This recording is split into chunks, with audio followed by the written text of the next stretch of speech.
আসসালামু আলাইকুম। আমি এফকেসিএস। আপনারা শুনছেন প্রণয়ের অমল কাব্য। লিখেছেন DRM সুহাগ।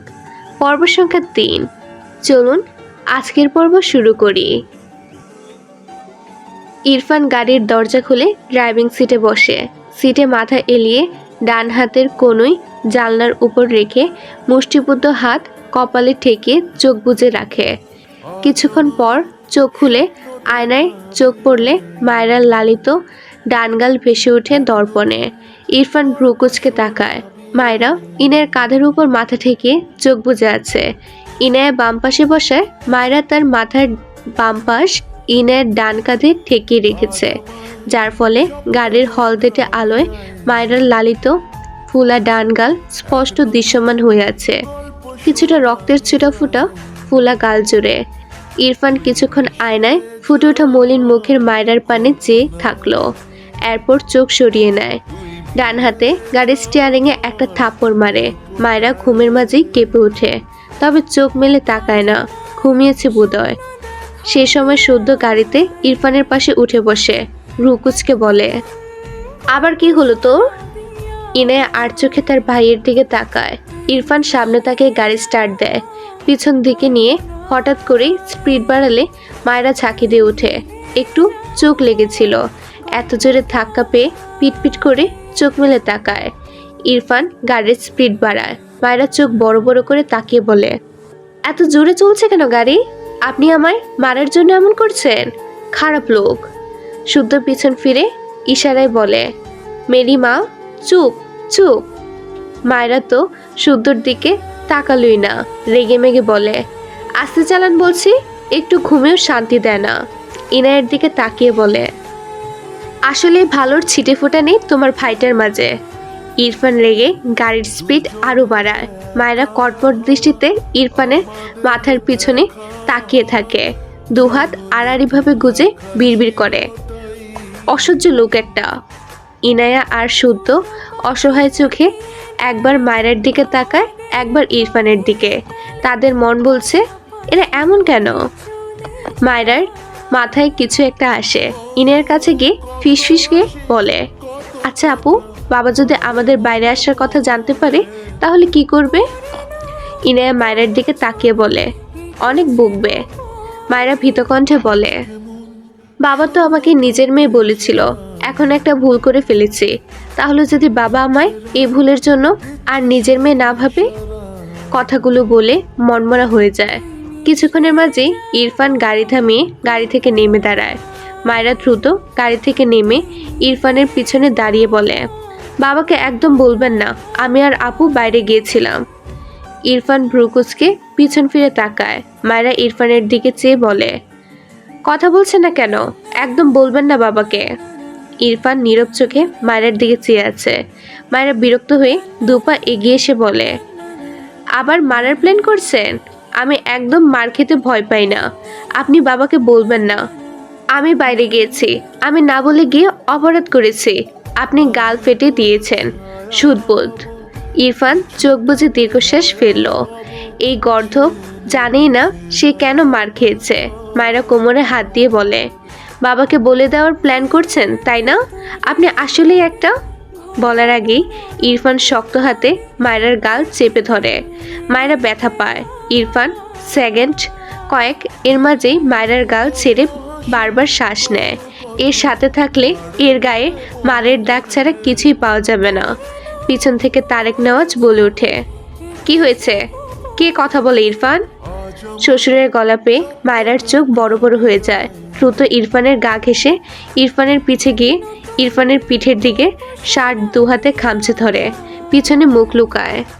তার মনে ভয়, তার শ্বশুরের মতে রাতে বাইরে যাওয়া ভুল। সে তো এই ভুল করেছে, তাও আবার ইনায়াকে নিয়ে। এখন তার এই বাবাটাও যদি তাকে আর মেয়ে না মানে। ইরফান ফোঁস করে শ্বাস ফেলে সামনে পা বাড়ালে মায়েরা ইরফানের শার্ট টেনে ধরে। ইরফানের পা থেমে যায়। ছেলেটা বিরক্তির নিঃশ্বাস ফেলে। ওপাশ থেকে শুদ্ধ আর ইনায়া গাড়ি থেকে বের হয়ে দাঁড়িয়েছে। শুদ্ধ ইরফানের পিছনে মায়েরাকে এভাবে দেখে অবাক হয়। ইরফান পিছনে হাত দিয়ে শক্ত হাতে ঝাড়া দিয়ে মায়েরার হাত ছাড়িয়ে নেয় নিজের শার্ট থেকে। এরপর উল্টো ঘুরে মায়ের দিকে তাকায় গম্ভীর মুখাবয়বে। মায়েরা দুপা পিছিয়ে যায়। বিড়ালের থেকে বাঁচতে বাঘের কাছে আশ্রয় চেয়েছে। কত বড় ভুল করেছে বুঝতেই দ্রুত মায়েরা তার দুহাত তুলে দুগালে রাখে। কাদো কাদো মুখ করে বলে, একদম মারবেন না বলে দিচ্ছি, আমি ব্যথা পাই, গালটা এখনো জ্বলছে। ইরফান তীক্ষ্ণ চোখে মায়ের মুখের দিকে চেয়ে রইল, কিছুই বলল না। এরপর মায়ের পাশ কাটিয়ে চলে যায়। মায়েরা বোকা চোখে সামনে তাকালে তার শ্বশুরকে দেখে চোখ বড় বড় হয়ে যায়। তারেক নেওয়াজ এগিয়ে এসে মায়েরাকে দেখে বলে, আম্মু তুমি এখানে, কোথায় গিয়েছিলে? মায়েরা আমতা আমতা করে বলে, ওই গিয়েছিলাম। এর মাঝেই তারেক নেওয়াজের চোখ যায় মায়েরার গালের দিকে। সন্ধ্যার পর সে মায়েরাকে দেখেছিল। মেয়েটার গাল এমন ছিল না। এটুকু সময়ের মাঝেই গাল ফেটে রক্ত বের হওয়ার উপক্রম হয়েছে কিভাবে ভেবে পায় না। তাই প্রশ্ন করে, তোমার গালের এই অবস্থা হলো কি করে আম্মু? তারেক নেওয়াজের কথা শুনে ইরফানের পা থেমে যায়। মায়েরা বলতে চায়, আপনার ছেলে লোহার হাত দিয়ে আমার এত কোমল ত্বকে আঘাত করেছে, কিন্তু মনের কথা মনেই রাখলো। এমনিতেই তাকে নিয়ে কত অশান্তি হয়েছে, এটা বললে নিশ্চয়ই আরও অশান্তি হবে। বাবা ছেলের মাঝে আরও রাগারাগি হবে। এইসব ভেবে আর বলল না। কিন্তু কি বলবে ভেবে হঠাৎই মাথায় বুদ্ধি আসে। অতঃপর মৃদু হেসে বলে, আমি বাথরুমে পড়ে গিয়েছিলাম বাবা, তাই আর কি। ঠিক হয়ে যাবে, কিছু হয়নি। তারেক নেওয়াজ ভ্রু কুচকালো। তাকে এ নিয়ে আর ভাবতে হয় না। ইরফান এগিয়ে এসে গম্ভীর গলায় বলে, আমি মেরেছি। পিছন থেকে ইরফানের কথা শুনে মায়েরা পিছন ফিরে চোখ বড় বড় করে তাকায়। ইরফান রাগান্বিত চোখে মায়ের দিকে চেয়ে বলে, ইডিয়েট, লায়ার হতে শিখেছে বাচ্চাকালেই। তারেক নেওয়াজ রেগে বলে, তুমি আবার ওকে মেরেছ? ইরফান যেতে যেতে শক্ত কণ্ঠে বলে, বাতরামি করেছে, শাস্তি পেয়েছে, দ্যাটস ইট। তারেক নেওয়াজ রেগে বলে, তুমি সত্যিই একটা অমানুষ হয়েছ। এই মেয়েটাকে মারতে তোমার একটুও মায়া হয় না? ইরফান রাগে তাদের মেন গেটে একটা লাথি মেরে বাড়ির ভিতরে চলে যায়। তারেক নেওয়াজ অবাক হয়ে দেখলেন ইরফানকে। চোখ বুজে দীর্ঘশ্বাস ফেললেন। এসব আর নতুন কি? তার কেন যেন বারবার মনে হচ্ছে বিয়েটা দিয়ে তিনি সত্যিই খুব বড় ভুল করেছেন। মায়েরার দিকে তাকালে দেখলো মায়েরা তার দিকে তাকিয়ে আছে অসহায় চোখে। মায়েরা হঠাৎই হেসে বলে, বাবা আপনি রাগ করবেন না, আমার ব্যথা তো অর্ধেক সেরে গিয়েছে, কিছুক্ষণ পর পুরোটি সেরে যাবে। তারেক নেওয়াজকে চুপ থাকতে দেখে মায়েরা আবারও বলে, বাবা আমি একটা কথা বলতে চাই। তারেক নেওয়াজ মায়ের দিকে তাকিয়ে মৃদু হেসে বলে, হ্যাঁ আম্মু বলো। কথাটা বলে পাশ ফিরে ইনায়া আর শুদ্ধকে দেখে ভ্রু কুচকালো। আবার মায়ের দিকে তাকালো। এরা সবাই গিয়েছিল কোথায়? ইনায়ের দিকে তাকিয়ে বলল, তোমরা কোথায় গিয়েছিলে? মায়েরা ভাবে এক্ষুনি ইনায়া আপুকে বকলো বলে দ্রুত বলে ওঠে, আমি নিয়ে গিয়েছিলাম বাবা। তারেক নেওয়াজ ভ্রু কুচকে বলেন, কোথায়? মায়েরা হেসে বলে, আচ্ছা আগে আমার একটা কোশ্চেনের আনসার দিন। ধরুন আপনার এক মেয়ে প্রথমবার ইয়া বড় একটা ভুল করেছে, এরপর আপনার কাছে ক্ষমা চাইছে, আর সে এই ভুল দ্বিতীয়বার করবে না। আপনি কি তাকে ক্ষমা করবেন নাকি শাস্তি দিবেন? তারেক নেওয়াজ কুচকানো ভ্রু শিথিল করে বলে, তা কি ভুল করেছে আম্মু? মায়েরা হি হি করে হেসে বলে, বাবা আমার ফুচকা অনেক পছন্দের, তাই এক্সাইটমেন্টে একা একাই চলে গিয়েছিলাম। মাথা নিচু করে অনুতাপের স্বরে বলে, সরি। তারেক নেওয়াজ মায়েরার মাথায় হাত বুলিয়ে গম্ভীর গলায় বলে, ফার্স্ট টাইম তাই ক্ষমা করলাম, সেকেন্ড টাইম কঠিন পানিশমেন্ট হবে কিন্তু। মায়েরা মন খারাপ করে বলল, আপনার মেয়ে হওয়ার থেকে কাটাকুটি হব না তো? তারেক নেওয়াজ অদ্ভুত চোখে তাকালো মায়েরার দিকে। মেয়েটার মুখে কত মায়া। বাবা মারা গিয়েছে, সেই হিসেবে মেয়েটা এতিম, বাবার আদর পায় না, মায়ের আদরও সেভাবে পায় না। এজন্যই তিনি তার বন্ধুর মেয়েটাকে তার কাছে নিয়ে আসলো। কিন্তু তার ছেলে যে মেয়েটার সাথে অমানবিক আচরণ করছে, এতে তিনি ভেতরে ভেতরে শেষ হয়ে যাচ্ছেন। তার বন্ধুকে দেওয়া কথাটা যে তিনি রাখতে পারছেন না, ভালো রাখতে পারছেন না মেয়েটাকে। মায়েরা হেসে বলল, আপনি খুবই ভালো বাবা, আপনি আমায় আপনার মেয়ের থেকে কাটবেন না জানি। আমি মানুষ চিনতে একদম ভুল করি না, ঠিক বললাম তো? তারেক নেওয়াজ মায়রার কথায় হেসে ফেলল। ইনায়া এগিয়ে আসলে তারেক নেওয়াজ তার দুই মেয়ের হাত আঁকলে নিয়ে বাড়ির ভেতরে যান। শুদ্ধ দীর্ঘশ্বাস ফেলে ইরফানের গাড়ি পার্ক করে ভেতরে যায়। মায়েরা সকাল সকাল উঠে ফজরের নামাজ পড়ে নেয়। আজ ইনায়া তার সাথে আছে। নামাজ শেষে জানলার দিকে নজর দিলে দেখলো ভোরের আলো ফুটতে শুরু করেছে। মায়েরা ইনায়াকে ডাকতে লাগলো। নামাজের আগেও অনেকবার ডেকেছে, উঠাতেই পারেনি। এখনো ডাকছে। মেয়েটা উল্টে পাল্টে শুধু ঘুমিয়ে যাচ্ছে। মায়েরা মিটিমিটি হেসে দুষ্টু বুদ্ধি আটল। তার ব্যাগে একটা রাবারের সাপ আছে। এটা দিয়ে তার ছোট ভাইকে ভয় দেখাতো মাঝে মাঝে। এগিয়ে গিয়ে ব্যাগ থেকে বের করে আনে। এরপর ইনায়ার গলার সাথে সাপটা রেখে দেয়। মুখ চেপে ফিসফিস করে একটু হেসে নেয়। এরপর ইনায়ের দিকে ঝুঁকে বলে, আপু আপু উঠো, সাপ, তোমার গায়ে সাপ। ইনায়া আবারও এপাশ ফিরে ওপাশ হয়। ঘুম হালকা হওয়ায় মায়রার সাপ সাপ কথাটা কানে পৌঁছায়। পিট পিট করে চোখ খুলে সামনে তাকায়। ঝাপসা দেখে আবারও চোখ বুজতে চোখ নামালে তার হাতের উপর সাপের মতো কিছু একটা দেখেই লাফ দিয়ে ওঠে। সাপটা ছুঁড়ে ফেলে সর্বশক্তি দিয়ে চিৎকার করে সাপ বলে। মায়রা নিজেও ভয় পেয়ে ইনায়ের সাথে চিৎকার দেয়। মূলত ইনায়ের এক্সপ্রেশন দেখে মায়রার মনে হয়েছে সত্যি সত্যি সাপ বেরিয়েছে।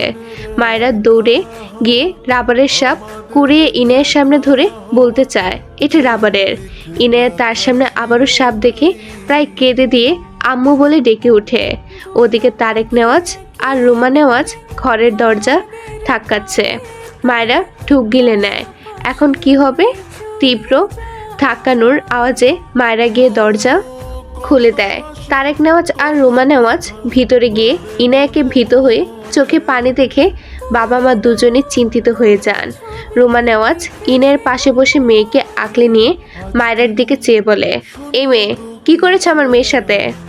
মায়রা আমতা আমতা করে হাতের সাপটা বের করে বলে, আসলে আমি খেলনা সাপ বের করেছিলাম, এটা দেখে আপু ভয় পেয়েছে। রুমা নেওয়াজ ইনায়াকে জড়িয়ে ধরে রেগে বলল, কালকের মার খেয়েও হয়নি তাই না? বেয়াদব মেয়ে, ঘুমের ঘরে এভাবে দেখে কত মানুষের হার্ট অ্যাটাক হয় জানো? মায়েরা মাথা নিচু করে নিল। মিনমিন করে বলল, সরি, আমি বুঝতে পারিনি। ইনায়া তার মাকে জড়িয়ে ধরেছে। হঠাৎ এভাবে দেখে ভীষণ ভয় পেয়েছে মেয়েটা। এখনো শরীর মৃদু কাঁপছে। রুমা নেওয়াজ নামাজ পড়ে দোয়া পড়ছিলেন। তখনই মেয়ের এমন চিৎকার শুনে ছুটে এসেছে। এদিকে তারেক নেওয়াজ মসজিদ থেকে ফিরছিলেন নামাজ শেষে। তখন মেয়ের এমন চিৎকার শুনতে পায়। ইনায়ার মা ইনায়ের গায়ে হাত বুলিয়ে আদরে সরে বলে, ভয় পেয়ে না আম্মু, ওটা কিছু না, খেলনা জিনিস ওটা। ইনায়া কিছু বলল না, মাকে জড়িয়ে ধরে রাখলো। রুমা নেওয়াজ মেয়েকে নিয়ে বিছানা থেকে নেমে দাঁড়ালেন। মায়েরা এগিয়ে এসে হাতের সাপটা এগিয়ে দিয়ে বলে, আপু দেখো, এটা খেলনা, ভয় পেও না। ইনায়া আবারও হঠাৎ দেখে চাকি দিয়ে ওঠে। রুমা নেওয়াজ থমকে উঠে মায়রাকে। মায়রা মলিন মুখে একবার রুমা নেওয়াজের দিকে তাকায়। এরপর আবারও ইনায়ের দিকে তাকিয়ে বলে, আপু আমি সরি, আসলে নামাজের সময় চলে যাচ্ছিল, তাই তোমাকে উঠাতে চাচ্ছিলাম, তাই এভাবে ডেকেছি। সরি আপু, আর কখনো এমন করব না। ইনায়া হ্যাঁ না কিছুই বলল না। রুমা নেওয়াজ ইনায়াকে নিয়ে বেরিয়ে যায়। মায়রার চোখে জল টলমল করে ওঠে। তারেক নেওয়াজ এগিয়ে এসে মায়রার মাথায় হাত দিয়ে বলে, আর কখনো এমন করো না, এভাবে অনেক বড় ক্ষতি হতে পারে, বুঝেছ? মায়রা নিজেকে সামলে ফট করে মাথা তুলে হেসে বলে, জি বাবা। হাতের রাবারের সাপ দেখে বলে, এটা আজকেই ফেলে দিব, হবে না? তারেক নেওয়াজ গম্ভীর গলায় বলল, আচ্ছা। এই বলে ঘর থেকে বেরিয়ে যায়। মায়রার ভীষণ খারাপ লাগলো। সবাই কি তার উপর অনেক রেগে গিয়েছে? ইনায়া আপু কথা বলল না, বাবাও হাসলো না। এগিয়ে গিয়ে ঘরের দরজা ভিড়িয়ে দিল। রুমা নেওয়াজ ইনায়াকে জড়িয়ে ধরেছিল, সেই দৃশ্য চোখের সামনে ভাসলো। এমন দৃশ্য তার মায়ের সাথে কত বছর আগে ফুটেছিল কে জানে। চোখ থেকে পানি গড়িয়ে পড়ে, কিন্তু এটাকে সে বেশিক্ষণ লালন করে না। দ্রুত দুহাতে দু চোখের পানি মুছে নিজে নিজেই হেসে ফেলে। রাবারের সাপ নিয়ে ব্যালকনিতে দৌড়ে যায়। ভোরের এই আবহাওয়া মায়রার ভীষণ ভালো লাগে। ইনায়া স্বাভাবিক হলে নামাজ পড়ে মায়রার ঘরে আসে। মায়রা বেলকনিতে দাঁড়িয়েছিল। ইনায়া পিছন থেকে ফাও বলে ওঠে। মায়রা লাফ দিয়ে ওঠে, বুকে থুতু দিয়ে পিছন ফিরে ইনায়াকে দেখে দ্রুত ইনায়াকে জড়িয়ে ধরে বলে, আপু আমি সরি, প্লিজ প্লিজ, আমি আর এমন করব না। ইনায়া হেসে মায়রার পিঠে হাত বুলিয়ে বলল, পাকলি মায়রা। মায়রা মুখ ফুলিয়ে বলে, আমি পাকলি নাও। ফিসফিস করে বলে, তোমার ভাই পাগল। পিছন থেকে রুমা নেওয়াজ হাতে 1 কাপ চা নিয়ে দাঁড়িয়ে গম্ভীর গলায় বলেন, কে পাগল? মায়রা রুমা নেওয়াজকে দেখে ভীত চোখে তাকায়। আমতা আমতা করে হে হে করে হেসে বলে, ওই আমি। ইনায়ার মা ইনায়ের হাতে চায়ের কাপ দিয়ে বলে, তোমার গুণধর ভাবিকে এটা খেয়ে আমাকে উদ্ধার করতে বলো, আর এসব বেয়াদবি ছাড়তে বলো। মায়েরা মাথা নিচু করে মিনমিন করে বলে, আমি বেয়াদবি করি না তো আন্টি, আমি খুব ভালো, আপনি আমার সাথে একদিন কাটিয়ে দেখুন। রুমা নেওয়াজ থমকে বলেন, একজন বাবা আর একজন আন্টি? মায়েরা অবাক হয়ে রুমা নেওয়াজের দিকে তাকিয়ে বলে, তাহলে আপনাকে কি বলবো? রুমা নেওয়াজ দীর্ঘশ্বাস ফেলে ইনায়ের হাতে চায়ের কাপ ধরিয়ে দিয়ে ঘর থেকে বেরিয়ে যায়। মায়েরা ইনায়ের দিকে তাকালে ইনায় হেসে বলে, তোমাকে আম্মু বলে ডাকার ইঙ্গিত দিয়েছে আম্মু। মায়েরা চোখ বড় বড় করে ইনায়ের হাত ধরে ঘুরতে নিলে ইনায়ের হাত থেকে গরম চায়ের কিছুটা মায়রার পায়ের উপর এসে পড়ে। মায়েরা উহ করে শব্দ করে ওঠে। ইনায় দ্রুত চায়ের কাপ রেখে বলল, হায় হায়, কোথায় লাগলো? মায়েরা মেঝেতে বসে হাত দিয়ে পায়ের উপর থেকে একবার হাত বুলিয়ে হেসে বলে, ওই একটু, কিছুই হয়নি, তুমি চা খাও। ইনায় হেসে বলে, এই চা তো আম্মু তোমাকে দিয়ে গেল, আমি চা খাবো না, আমি এখন ঘুমাবো। তুমি যে সকালে ঘুমাও না, তাই আম্মু বাবার সাথে তোমার জন্য চা করেছে।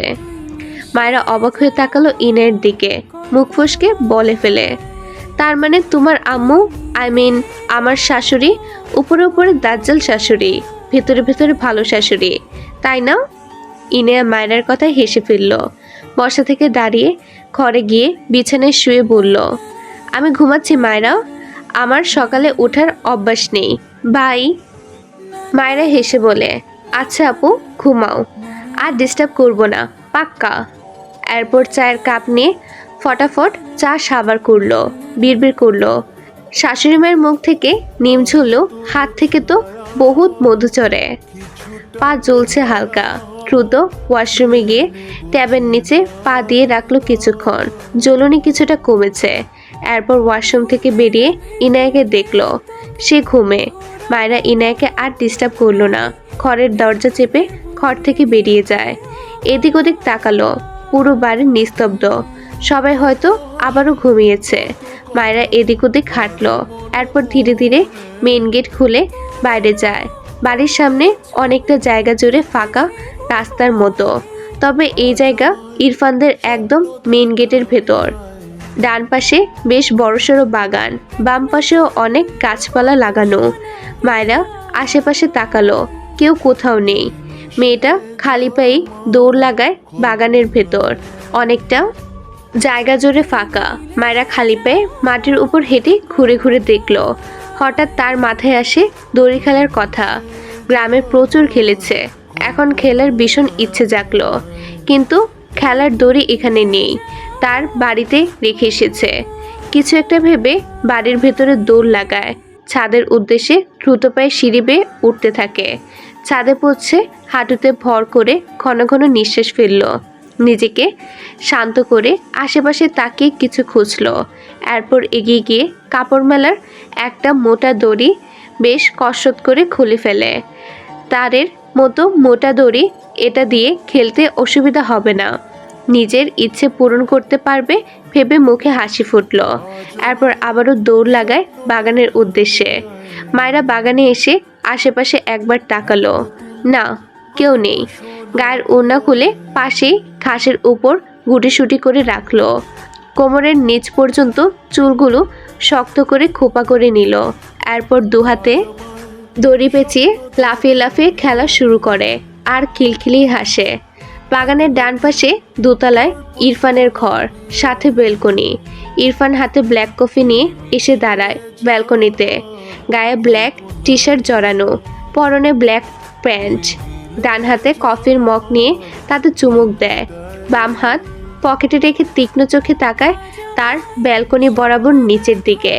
মায়েরা লাফিয়ে লাফিয়ে খেলার মাঝে খোপা খুলে গিয়েছে। কোমরের নিচ পর্যন্ত কালো কিচকিচ ঘন চুলগুলো ছড়িয়ে। মেয়েটা তবুও খেলছে লাফিয়ে লাফিয়ে। বারবার লাফানোর ফলে চুলগুলো এলোমেলো হয়ে তুলতে থাকে। সকালের স্নিগ্ধ মৃদু হাওয়া নিজের গায়ে মাখতে ব্যস্ত মায়েরা, সাথে ব্যস্ত খেলতে। ইরফান গম্ভীর মুখাবয়বে মায়েরার পিঠ ছড়িয়ে যাওয়া কেশের পানে চেয়ে কফির মগে চুমুক দিতে ব্যস্ত। তার হাবভাব কিছুই বোঝা যায় না। মায়েরা হাঁপিয়ে গিয়ে খেলা থামিয়ে দাঁড়িয়ে যায়, খেমে গিয়েছে। হাতের দড়ি ফেলে উল্টে ঘুরে দাঁড়ায়। ইরফান মায়েরার দিকেই চেয়েছিল। মায়েরার শরীরে ওড়না না থাকায় ইরফান দ্রুত চোখ সরিয়ে বিড়বিড় করে, স্টুপিড বাদর। এরপর তার ঘরে চলে যায়। মায়েরা হাঁপিয়ে গিয়ে মাটিতে বসে জিরিয়ে নেয়। চুলগুলো আবারও হাত খোপা করে নেয়। মাটি থেকে ওড়না তুলে গায়ে জড়িয়ে বাসার ভেতরে যায়। পায়ে মাটি, তাই পা গুটিয়ে গুটিয়ে এসেছে যেন মেজে অপরিষ্কার না হয়। এরপর তার ঘরে কিছুক্ষণ বসে একবার ভাবলো ইনায়াকে ডাকবে, আবার ভাবলো থাক, মেয়েটাকে ভয় পাইয়ে ঘুম ভাঙিয়েছিল, এখন ঘুমাক, বিকালে না হয় এই খেলা দেখিয়ে দেবে ইনায়াকে। এরপর টেবিলের উপরে থাকা জগ থেকে 2 গ্লাস পানি খেয়ে আবারও ঘর থেকে বেরিয়ে বাগানে যায়। আগের মতোই কাউকে না দেখে গায়ের ওড়না পাশে রেখে দড়ি খেলতে লেগে যায়। মায়েরা যখন ঘরে গিয়ে বসেছিল তখন ইরফান নিচে নেমে আসে। বাগানে বিভিন্ন গাছ আছে, ফুল ফল আরও বিভিন্ন ধরনের। ইরফান প্রায় গাছ ছেটে দেয়, আজও সেজন্যই এসেছিল। কাজ শেষে হাতের কাঁচি রেখে এগিয়ে আসলে দেখতে পায় তার সামনে মায়েরা আবারও দড়ি খেলছে। ইরফান গম্ভীর মুখে তাকিয়ে রইল কিছুক্ষণ। এরপর মায়েরার পাশ দিয়ে চলে যেতে নিলে মায়েরা হঠাৎই খেলা থামিয়ে উল্টো ঘুরলে ইরফানের বুকের সাথে ধাক্কা খেয়ে ঠাস করে পড়ে যায় পিছন দিকে। সাথে সাথে ছোটোখাটো একটা চিৎকার দেয়। ইরফান ভ্রুকুচকে মায়েরার দিকে চেয়ে আছে। মায়েরার হাতে, কোমরে, পায়ে কোথাও ব্যথা পাওয়া বাদ নেই বোধ হয়। মায়েরা চোখ মুখ কুচকে সামনে তাকালো, দেখলো উন্মুক্ত ফর্সা লোমযুক্ত দুটো পা, প্যান্ট হাঁটুর নিচ পর্যন্ত গোটানো। মায়েরা অদ্ভুতভাবে তাকায় পা দুটোর দিকে, কিন্তু কিছু মনে পড়তেই ফট করে মাথা তুলে তাকায়। ইরফান তীক্ষ্ণ চোখে মায়েরার দিকে চেয়ে আছে। মায়েরা চোখ বড় বড় করে সামনে পড়ে থাকা ওড়নার দিকে তাকায়, একবার নিজের দিকে তাকায়, দ্রুত হাঁটু ভাঁজ করে নেয়। ইরফানের দিকে তাকালে দেখলো ইরফান এখনো তার দিকে চেয়ে আছে। সাথে সাথে চোখ নামিয়ে নেয়। মেয়েটা লজ্জা পেয়েছে বেশ। মুখে খই ফোটা মায়েরা কেমন যেন কথা খুঁজে পায় না। তার ওড়নার দিকে তাকালে দেখলো ইরফানের পায়ের কাছেই পড়ে আছে। মায়েরা আবারও চোখ তুলে আমতা আমতা করে বলে, আমার ওড়নাটা একটু দেবেন? ইরফান হ্যাঁ না কিছুই বলে না। মায়েরা ভেবে পায় না সে কি করবে। ইরফান মায়েরার দিকে চেয়ে ডান পায়ের সাহায্যে মায়েরার ওড়না তুলে 2 হাতে গুটিসুটি করে মায়েরার মুখের উপর ছুঁড়ে মারে। মায়েরা হাত দিয়ে মুখের উপর থেকে ওড়না সরিয়ে রেগে বলে, ভালো করে দিতে পারেন না? ইরফানের দৃষ্টি দেখে চুপসে যায়। চোখ নামিয়ে বিড়বিড় করে, মানুষটাই তো ভালো না, কাজ ভালো হবে কি করে? বলতে বলতে ওড়না নিয়ে মাথাসহ নিজেকে ঢেকে নিল। ইরফান পাশ কাটিয়ে যেতে নেয়। মায়েরা তখনই বসা থেকে কোনো রকমে উঠে দাঁড়ালে ব্যালেন্স হারিয়ে ঠাস করে ইরফানের বুকে ঢলে পড়ে যাওয়ার ভয়ে 2 হাতে ইরফানের বুকের কাছে শার্ট শক্ত করে আঁকড়ে ধরে। ইরফান রেগে তাকায় মায়েরার দিকে। মায়েরা কাদো কাদো মুখ করে ইরফানের দিকে তাকিয়ে বলে, বিশ্বাস করুন আমি ইচ্ছে করে পড়িনি, আমার পায়ে কি যেন হয়েছে, দাঁড়াতে পারছি না। ইরফান মায়েরার কথা কানে নিল না। ডান হাতে মায়েরাকে ধাক্কা দিল। মায়েরা ঠাস করে আবারও পড়ে যায়। পড়ে গিয়ে উমাগু বলে ওঠে। ইরফান তীক্ষ্ণ চোখে একবার মায়েরার দিকে চেয়ে পাশ কাটিয়ে যেতে নিলে তার পাশ দিয়ে জাহিদ মায়রার দিকে এগিয়ে গিয়ে বলে, আরে মায়রা, কি হয়েছে তোমার? মায়রা পিটপিট করে চোখ তুলে তাকায়। কোমর আর পায়ে বেশ ব্যথা পেয়েছে। ডান পা তো মাটিতে রাখতেই পারছে না। মায়রা কাঁদো কাঁদো মুখ করে বলে, ভাইয়া, আমার পা ভেঙে গিয়েছে। জাহিদ চোখ বড় বড় করে বলে, কি বলো? দেখি দেখি। মায়রা নিজেকে গুটিয়ে বলে, না না, আপনাকে লাগবে না, কাউকে একটু ডেকে দিন না ভাইয়া। জাহিদ হেসে বলে, ও হো মায়রা, তুমি এত সংকোচ করছো কেন? আমি তোমায় নিয়ে যাচ্ছি, নো টেনশন। কথা বলে নিচু হয়ে মায়রাকে ধরার জন্য হাত বাড়ালে তার আগে ইরফান মায়রার পেছন থেকে টান মেরে মায়রা নিজের কোলে তুলে নেয়। জাহিদ হা করে তাকায়। ব্যাপারটা কি হলো? মাথা উঁচু করে দেখলো ইরফান মায়রাকে কোলে নিয়ে চলে যাচ্ছে। মায়রা হতভম্ব হয়ে ইরফানের দিকে চেয়ে আছে। ব্যাপারটা কি হলো? নিজেই তো একটু আগে তাকে ফেলে দিল। রেগে ইরফানের বুক ঠেলে বলে, ছাড়ুন আমায়, কোথায় ফেলতে যাচ্ছেন? ছাড়ুন বলছি।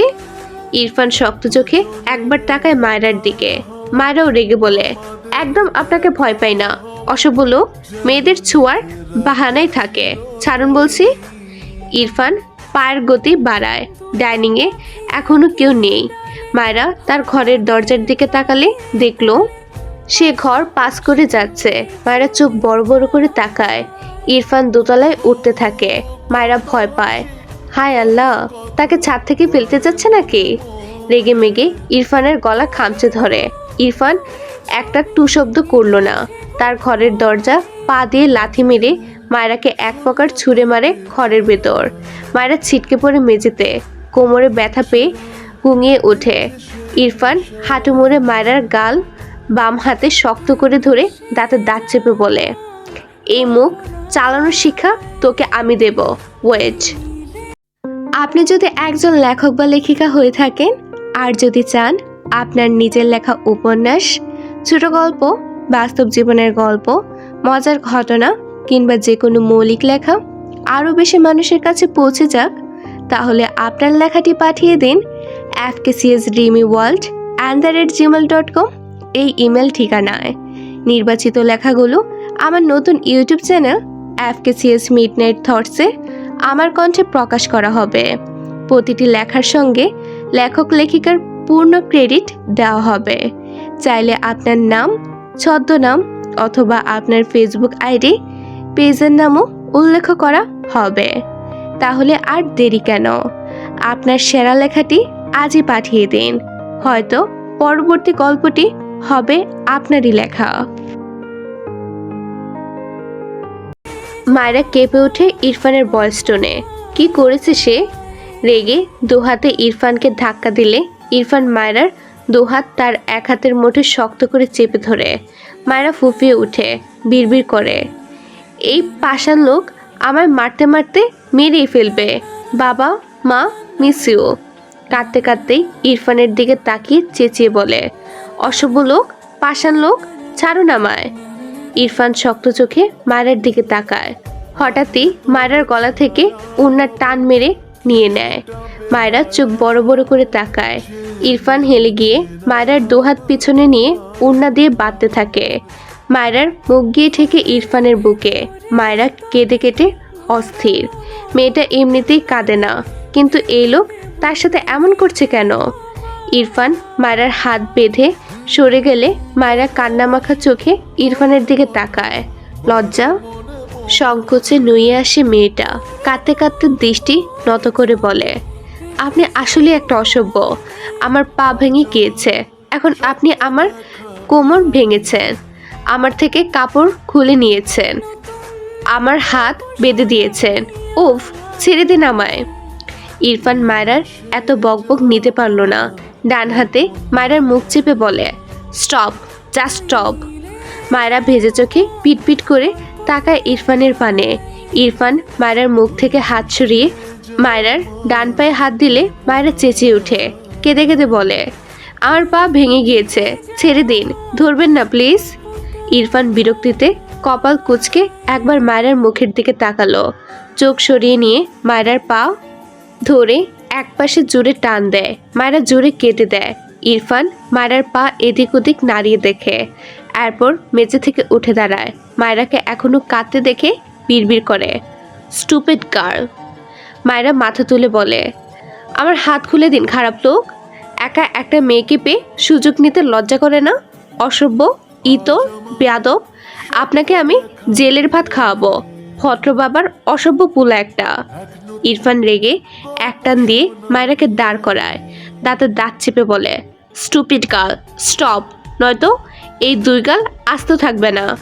মায়রা রেগে আরো জোরে চেঁচিয়ে বলে, করব না, আমার মুখ, আমি বলবো। অসভ্য ছেলে, অসভ্য লোক, শুধু মেয়েদের ছোঁয়ার বাহানা খুঁজে আমার ইজ্জতের ফালুদা করে দিল। আর বলতে পারে না।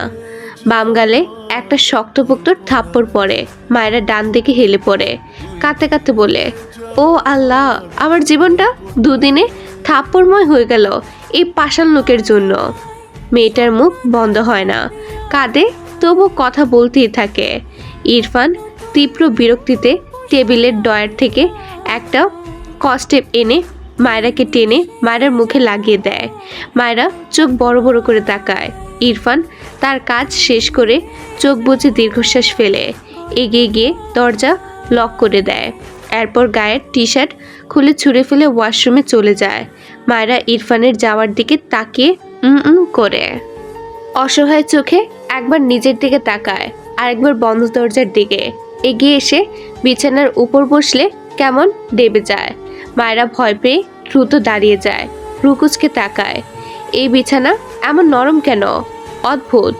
হঠাৎই ডান পা তুলে এদিক ওদিক নাড়ায়। এই পায়ে তো ব্যথা পেয়েছিল, এখন ব্যথা লাগছে না কেন? ইরফান পা জুড়ে টান দিল। এরপরই তো দাঁড়িয়ে, আর কোনো প্রবলেম হলো না। মায়রার মনে পড়ে কাটা দিয়ে কাটা তুলতে হয়। মায়রা বাধা মুখে মনে মনে বিড়বিড় করে, ব্যথা দিয়ে ব্যথা সারিয়েছে এই অসভ্য লোকটা। ঘরের চারপাশে তাকায়। ঘরের সবগুলো পর্দা টানা, হালকা দিনের আলো ঘরে এসেছে। মায়রার কেমন দমবন্ধ লাগলো। এমনিতেই মেয়েটা গ্রামে বড় হয়েছে, এখানে এসে সবগুলো জানলা খুলে দিয়ে রাখে, তবুও বদ্ধ লাগে। আর এই ঘরে সব জানলা দরজা লাগানো। মায়রা বাধা মুখে বিড়বিড় করে, এই প্রতিবন্ধী পরিবেশের থেকে থেকে এই লোক অটিস্টিক হয়ে গিয়েছে, মাথায় গন্ডগোল হয়েছে। পিছনে তার ওড়না দিয়ে হাত বাঁধা। বেশ অনেক সময় নিয়ে হাতের বাঁধন খোলার চেষ্টা করলো, হাঁপিয়ে গিয়েছে। ধীরে ধীরে ওড়না ঢিল হয়ে আসে। মায়েরা বুঝতে পারে ওড়নার গিট খুলতে পারবে। মনে মনে খুশি হয়। দুহাত মুচড়ামুচড়ি করতে করতে কিছুক্ষণের মাঝেই ওড়না খুলে মেঝেতে পড়ে যায়।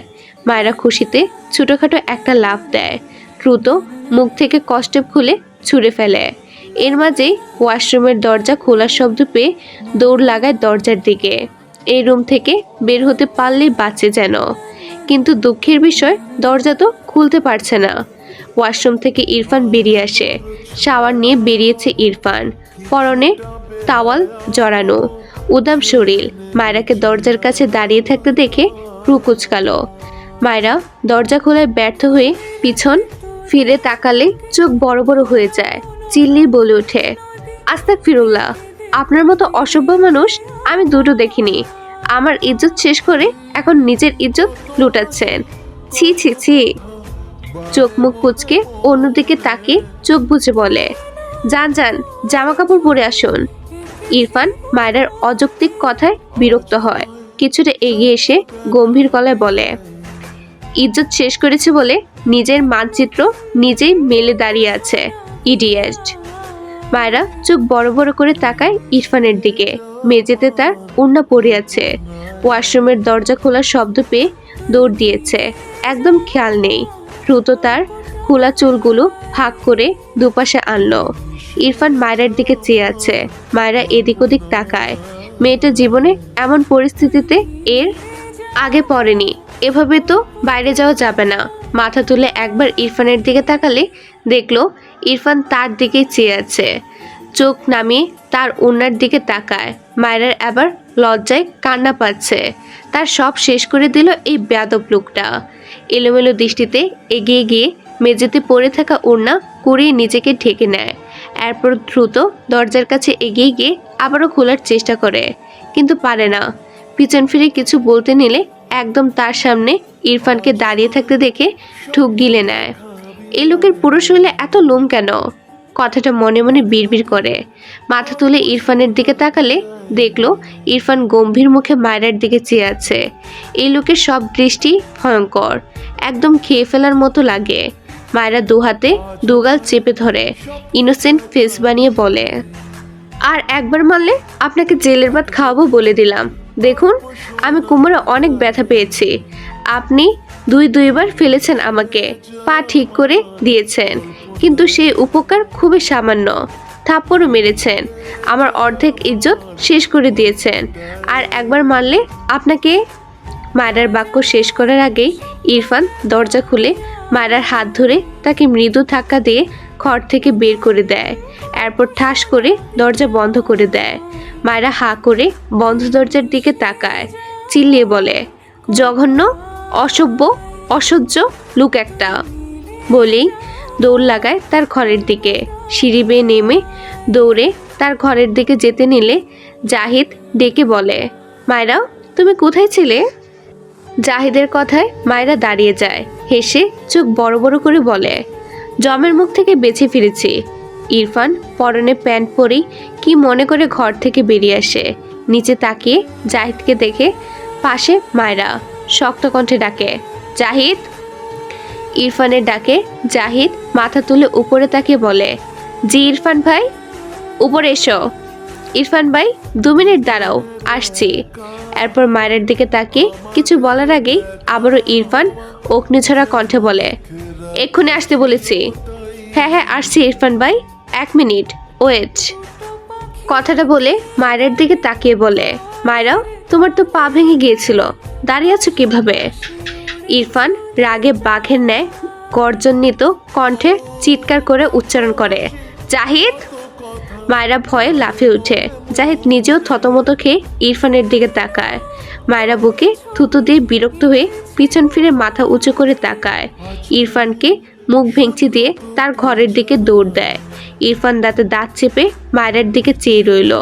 এরপর হনহন করে তার ঘরে যায়। জাহিদ হতাশার নিঃশ্বাস ফেলে উপরে উঠে আসে। ইরফান ভাই, কিছু বলবে? ইরফান ব্যালকনির দরজার সামনে উল্টো ঘুরে দাঁড়িয়ে আছে। জাহিদের কথায় পিছন ফিরে তাকায়। জাহিদ ইরফানের দৃষ্টি দেখে ভাবল, সে কি কিছু করেছে? আবার ভাবল, না, তাদের এই ভাই তো এমনই, নতুন করে আর কি হবে। ইরফান এগিয়ে গিয়ে কাবার্ড থেকে তার সবগুলো শার্ট প্যান্ট বের করে বিছানার উপর ছুঁড়ে ফেলে। জাহিদ ভ্রুকুচকে চেয়ে আছে। ইরফানের সব কাপড় ছুঁড়ে ফেলা হলে জাহিদের দিকে এগিয়ে এসে শক্ত কণ্ঠে বলে, এগুলো নিয়ে যাও। জাহিদ অবাক হয়ে বলে, কোথায়? আয়রন করাতে। জাহিদ বিছানায় পড়ে থাকা শার্ট প্যান্টের দিকে তাকালো। সব নতুন লাগছে, একদম সুন্দরভাবে আয়রন করে রাখা। ইরফানের দিকে তাকিয়ে বলল, কিন্তু এগুলো তো সব আয়রন করা ইরফান ভাই। ইরফান গম্ভীর গলায় বলে, 2nd টাইম আয়রন করাবো, নিয়ে যাও। জাহিদ মাথা চুলকালো। ইরফান তীক্ষ্ণ চোখে চেয়ে বলে, রহমত কাকা বা রিতাকে নিবে না, তুমি করিয়ে আনবে। সব শার্ট প্যান্ট আয়রন করানো শেষ হলে তবেই বাড়ি ফিরবে। জাহিদ অসহায় চোখে বিছানায় পড়ে থাকা কাপড়গুলোর দিকে তাকালো, আবার ইরফানের দিকে চেয়ে বলল, এতগুলো কাপড় আয়রন করাতে তো অনেক টাইম লাগবে, সারাদিনেও শেষ হবে না ইরফান ভাই। ইরফান নিজের গায়ে একটা ব্ল্যাক শার্ট জড়িয়ে বোতাম লাগাতে লাগাতে গম্ভীর গলায় বলে, নিয়ে যাও। জাহিদ অসহায় কণ্ঠে বলল, মায়েরাকে নিয়ে ঘুরতে যেতাম, ও খুব মিশুক আর ভীষণ ভালো, ঘুরতে নিয়ে গেলে খুব খুশি হবে। তুমি রহমত চাচাকে দিয়ে করিয়ে নাও না ইরফান ভাই। ইরফান দ্বিতীয় বোতামটা লাগিয়ে জাহিদের দিকে শক্ত চোখে তাকায়। জাহিদ ইরফানের দৃষ্টি দেখে ঠুক গিলে। মায়েরাকে তো দেখতেই পারে না ইরফান ভাই, সে তার সাথে ঘুরতে যাওয়ার কথা ভুল করে বলে ফেলেছে। মিস্টেক। তখন মায়েরার সাথে কথা বলছিল বলে হয়তো রেগে গিয়েছে। মেয়েটা কত ভালো, ইরফান যে কেন দেখতে পারে না মেয়েটাকে বুঝ পায় না জাহিদ। অতঃপর মেয়েকে হেসে বলে, না না, আমি আয়রন করাতে পারবো। যাচ্ছি, ঘুরতে যাব না, মজা করলাম আর কি। ইরফান দুহাতের শার্টের হাতা কনুই পর্যন্ত গুটিয়ে হাত ঘড়ি পড়তে পড়তে ঘর থেকে বেরিয়ে গেল। জাহিদকে এখনো দাঁড়িয়ে থাকতে দেখে পিছন ফিরে বলল, কি হলো, এসো। জাহিদ এগিয়ে গিয়ে সব শার্ট প্যান্ট দু হাতের সাহায্যে নিয়ে বাইরে বেরিয়ে এলো। খালার বাড়িতে বেড়াতে এসে খালাতো ভাইয়ের কাজ করতেই দিন চলে যাবে। আগে জানলে একটা ট্যুর দিত, এখানে না এসে। ভেবেছিল নতুন ভাবিকে দেখবে, কত মজা করবে, কিন্তু কিছুই তো হচ্ছে না, উল্টে তাকে কাজের মাসি হতে হচ্ছে। ইরফান গটগট পায়ে এগিয়ে যায়। জাহারা আর তার মা ইরফানের একটা ঘর পরেই থাকছে। জাহারা ঘর থেকে বেরিয়ে তার ভাই জাহিদকে এতগুলো কাপড় নিয়ে যেতে দেখে এগিয়ে এসে বলে, ভাইয়া কোথায় যাও, আর এসব কার শার্ট প্যান্ট, চুরি চুরি করলে নাকি? পিছন ফিরে জাহিদ কাপড়ের আড়ালে কটমট দৃষ্টিতে ছোট বোনের দিকে তাকায়। পিছন দিকে তাকালে দেখে ইরফান অনেকটাই এগিয়ে গিয়েছে। জাহিদ দ্রুত হাতের সব কাপড় জাহারার গায়ের উপর দিয়ে বলে, তোকে দিয়ে দিলাম, তোর জামাইকে গিফট করে দিস। এই বলে দৌড়ে তার মায়ের ঘরে যায়। জাহারা তপ্তা খেয়ে চেয়ে রইল। ভাবনার মাঝেই ইরফানের কণ্ঠ পায়, তুই এগুলো নিয়েছিস কেন? জাহিদ কোথায়? জাহারা ইরফানের গম্ভীর মুখের দিকে চেয়ে বলে, মনে হয় আম্মুর ঘরে গিয়েছে। ইরফান সামনে তাকালে দেখলো জাহিদ তার খালামণির ঘরে ঢুকেছে। ইরফান দ্রুত পায়ে এগিয়ে যায়। জাহিদ দরজা থেকে ভেতরে দুপা এগিয়েছে, তখনই ইরফান পিছন থেকে জাহিদের শার্টের কলার টেনে বলে, এক কথা বারবার রিপিট করতে আমার ভালো লাগে না। জাহিদ কাঁদো কাঁদো মুখ করে পিছন ফিরে তাকালো, অতঃপর বলল, ইরফান ভাই আমার নাম্বার 1 পেয়েছে। ইরফান তীক্ষ্ণ চোখে জাহিদের দিকে কিছুক্ষণ তাকিয়ে থাকে। হাত ঘড়িতে একবার সময় দেখে বলে, ফাস্ট যাও, আমি ওয়েট করছি। জাহিদ ভ্রুকুচকে বলল, তুমি যাবে? তাহলে আমাকে কেন নিচ্ছ, তুমিই যাও। ইরফান বিরক্তিতে চোখ মুখ কুচকে জাহিদের কলার ধরে টেনে বাইরে আনে। পিছন থেকে ইরফানের খালা ডেকে বলে, কোথায় যাচ্ছ ইরফান বাবা? জাহিদ কোথায় যাও? ইরফান যেতে যেতে উত্তর দেয়, ভার্সিটি যাচ্ছি খালামণি, জাহিদকে লাগবে আমার। ইরফান জাহিদের কলার ছেড়ে যেতে যেতে গম্ভীর গলায় বলে, জাহিদ জাহারার থেকে সবগুলো প্যান্ট শার্ট নিয়ে বাইরে এসো, ফার্স্ট। জাহিদ বিরক্ত হলো, কিন্তু কিছু বলল না। ইরফান তার চেয়ে বড়, ছেলেটা হাসি খুশি হলে তাও কিছু বলা যেত। যা মুড এই ছেলের, থাক, সে না হয় একদিন বড় ভাইয়ের কাজ করে দিই। অতঃপর জাহারার থেকে কাপড়গুলো নিয়ে এগিয়ে যায়। ইরফান নিচে নেমে বাইরে যেতে নিলে তার মায়ের ডাকে থেমে যায়। ইরফান খেয়ে যাও। ইরফান গম্ভীর গলায় বলল, বাইরে খেয়ে নি বাম্মু। ইনায়কে কলেজে নামিয়ে দিয়ে যাও তাহলে। ইরফান একবার হাত ঘুরে দেখল, অতঃপর বলে, দ্রুত আসতে বলো, আমার লেট হয়েছে। এরপর বাইরে বেরিয়ে যায়।